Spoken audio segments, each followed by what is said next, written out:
Hello, friends. If you get caught up in the how when crafting the vision for your company or your personal life, then this episode is for you. I'm Jennifer Hootie, and this is the It All Started with a Vision series, where you'll learn from successful entrepreneurs of how they came up with the visions for their companies and turn them into their reality, plus some tools and strategies of how you can really craft a crystal clear vision that pulls you and your team and your family forward. In today's episode, we're going to be diving into how to really get clear of your vision without getting too caught up in the how. So many people create goals and they think it's a vision. Many people create plans and they think it's a vision. And goals and plans are in service to the vision. They're not the vision itself. Let me repeat that again. So goals and plans are actually in service to your vision. They're not the vision itself. And so today we're going to be diving into the difference between the two and how all of them, the goals, plans, and the vision all serve their role, but which role each they serve. The two-step process for really leaning into painting a clear picture of your vision and how to turn that part of your brain off that wants to always get caught up in the how. And then number 3, how to then take your vision once you have it on paper and reverse engineer it into a plan of action that you feel confident in. So to kick things off, let's dive into the difference between goals and plans and vision.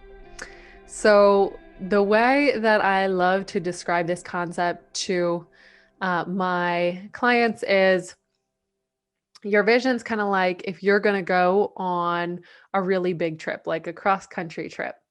And the vision is really painting the clear picture of where are you going to end up.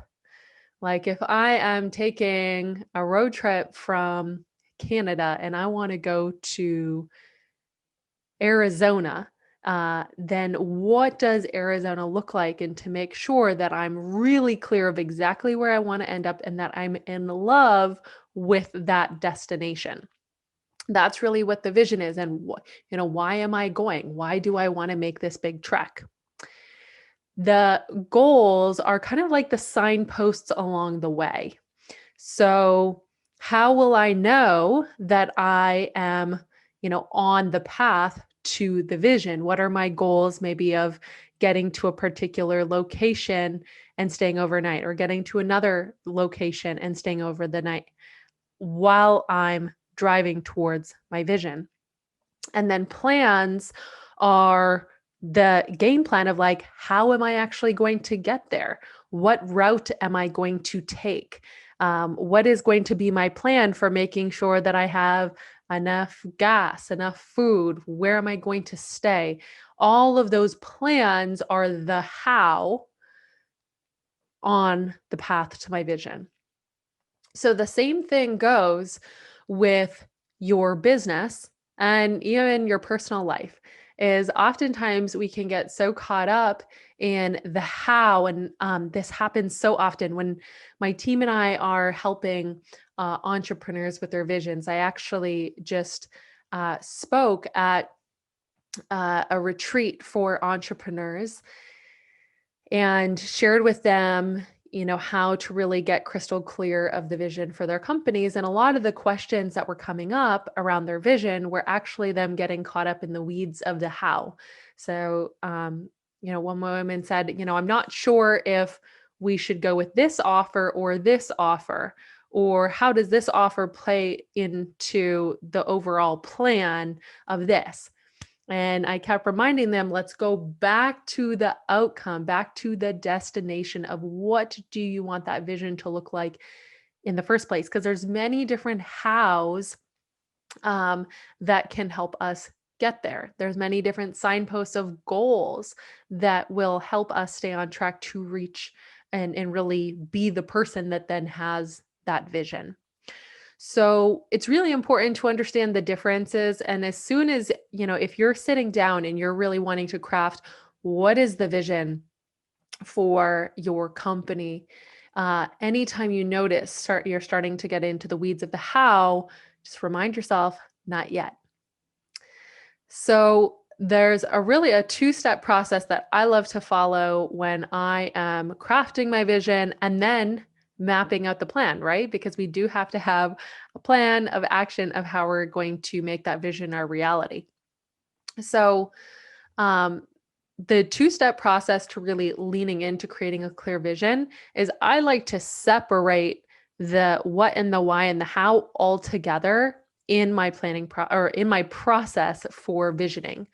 So when I am in the space of visioning, I always got to be somewhere where it feels really expansive, usually somewhere in nature. And my only role in the process is to dream up what I would love to make my reality, why I would love it, how I want to feel, and just really painting the picture of what the outcome looks like. And if I'm, painting the outcome from my present terms, reflecting back, what are some of the things that I would love to have happen over the course of, say, 3 years? Anytime I'm visioning, I use 3 years. Sometimes I'll do exercises where it's 10 years or further. But from many of my mentors that I've studied from and coaches, whether people like Cameron Herold, Dan Sullivan, Mary Morrissey, Jeff Spencer, I've heard this consistency of using 3 years. And one of the reasons why I found 2 is 3 years is because that allows you to vision far enough of actually crafting a vision.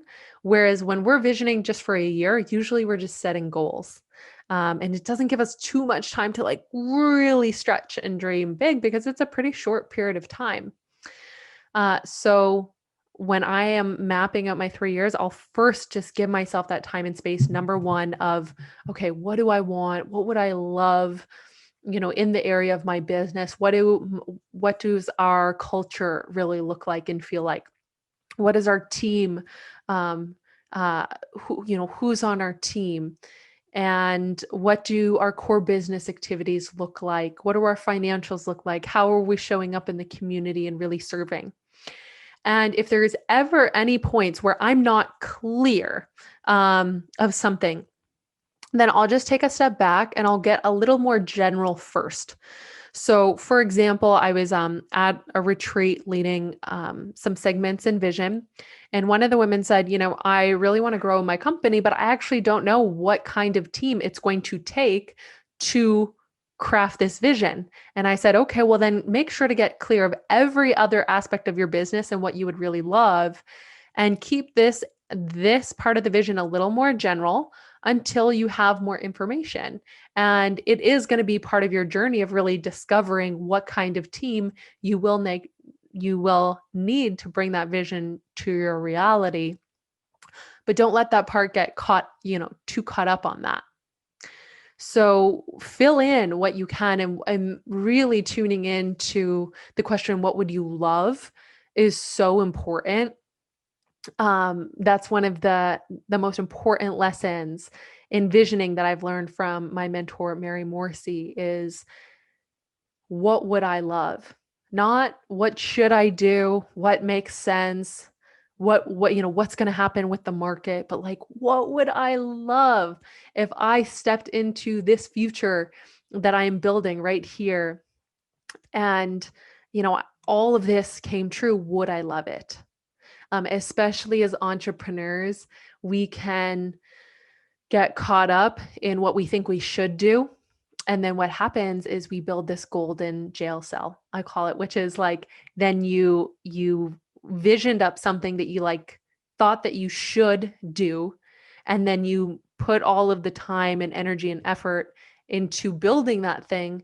And then you arrive there and it's like, cool, we did it, but it's not what you really wanted.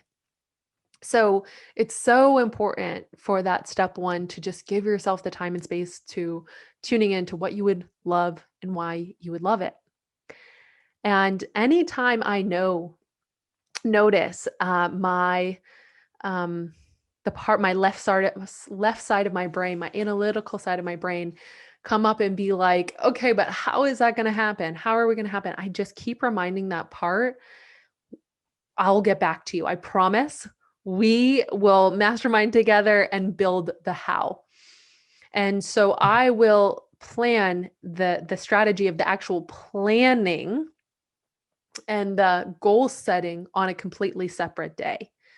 And for me, just energetically, it helps me to not get it all interwoven into the vision and the how, because the right creative part of my brain and then the left part of the analytical brain, when they're both trying to compete for each other, that's where confusion can come up, and having challenges of really stretching ourselves and getting crystal clear of the vision. So that's step number 2, the how. Make sure you schedule that, but schedule it on a separate day or a separate time where you're using that different part of your brain.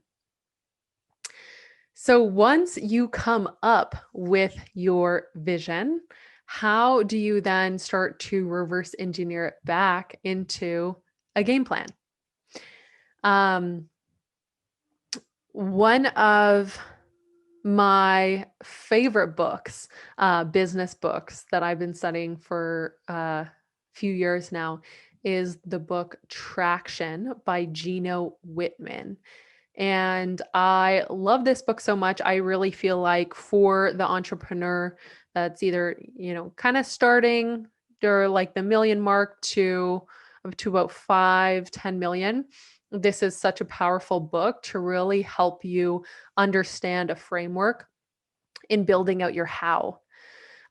For myself, one of the things, being a visionary and being someone who loves to set big goals, I remember several years ago, I'd keep setting these goals and then I just feel like, or craft this vision and then just feel a bit overwhelmed of like, how am I going to make this happen?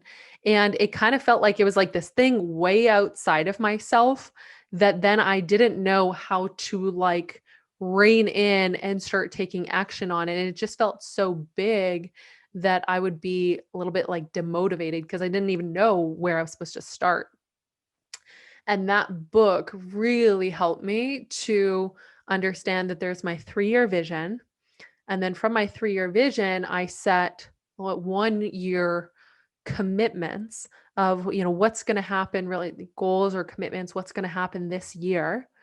And then from that year game plan, then I break things out into 90-day chunks. And in our organization, and myself personally, I set 90-day goals.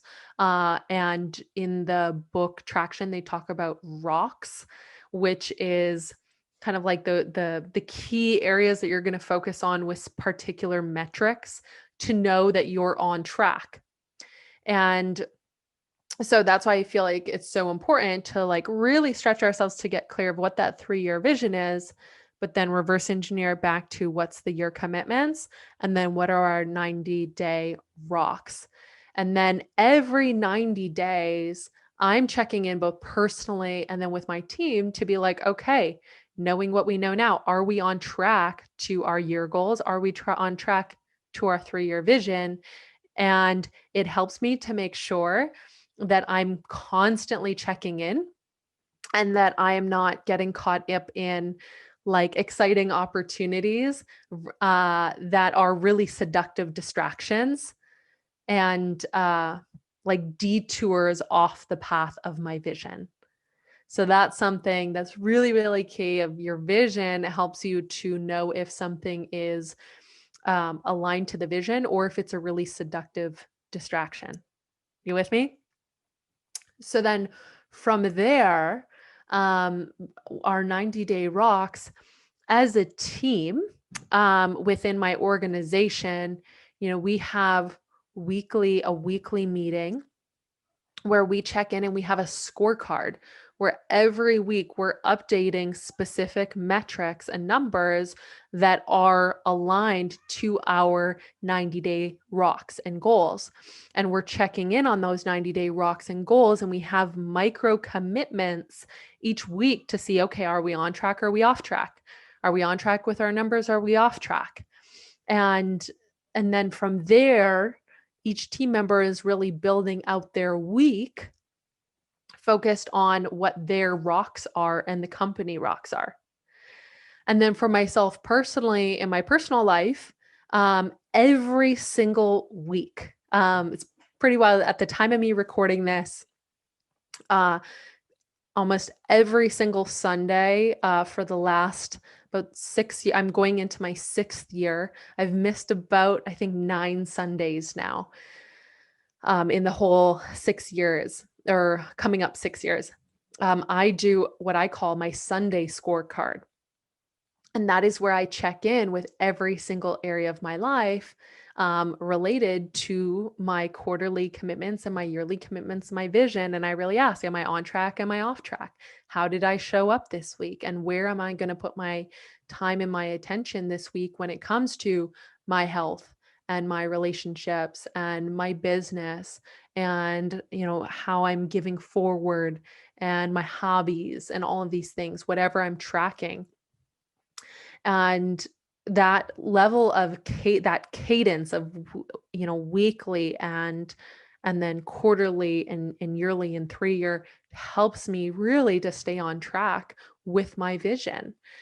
So that is the way that I really reverse engineer things and break it down into the how, so that my action items are aligned to where I really want to go. So I hope that's helpful. So the book I would definitely recommend business wise is Traction. But just remembering that there is a time and place for each one of these steps in the process, and just being mindful of not trying to do them all at the same time. That's when the visioning process can feel really challenging and we can get really caught up in the how. So I hope that was helpful. An action step is really sitting down, if you haven't, and really block time to map out your vivid vision for either your company or your personal life, or both. And if you are the kind of person who you would love help with this, that you would love support in being able to have someone interview you so that you can just channel your vision, and someone to write it and design it into a beautiful vivid vision document that then you can use to recruit top talent and team, or align your current team, or use it for recruiting, attracting in key vendors, or just as the entrepreneur, really gaining confidence on where you're headed, or for your personal life, you just really want a North Star to be able to anchor into so you can keep checking in, then I would love to invite you to go and check out the page createyourvividvision.com, where you can learn about how my team and I can support you on your vision journey. That is all I got for you today, my friend.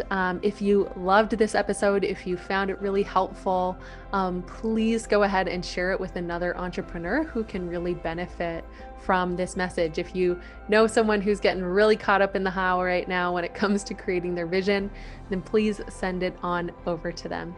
All right, have a beautiful day.